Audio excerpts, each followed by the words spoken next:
So ito guys yung ating mga pananim. So mag 1 month ay 1 month na to mga guys.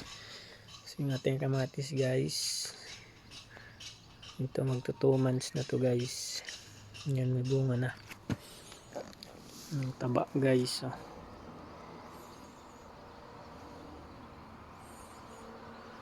Yan nating organic fertilizer.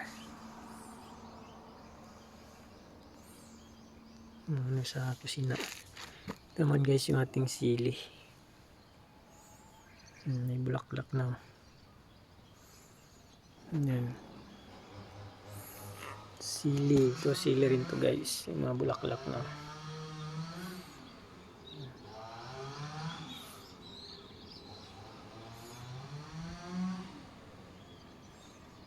Yan.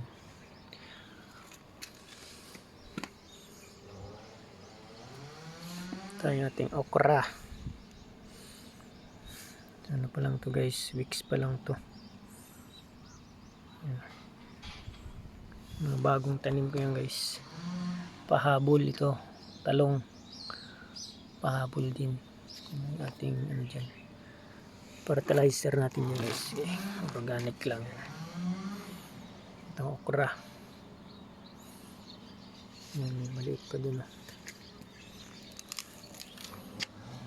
Ito okra rin to guys. Ito sumisibol pa lang. Puting-puti pa yung ano yung katawan. Ito okra rin to, maliliit pa guys. Hindi sabay-sabay ang paglaki. Ito. Okra rin yan.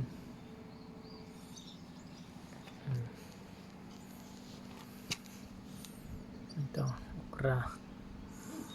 So, kukunti yung ano natin yung talong guys for okra yung marami guys. Karang taon marami tayong talong eh. Pero hindi natin yun na-featured. So itong nagustuhan ko guys, yung aking cucumber. Daming bunga na.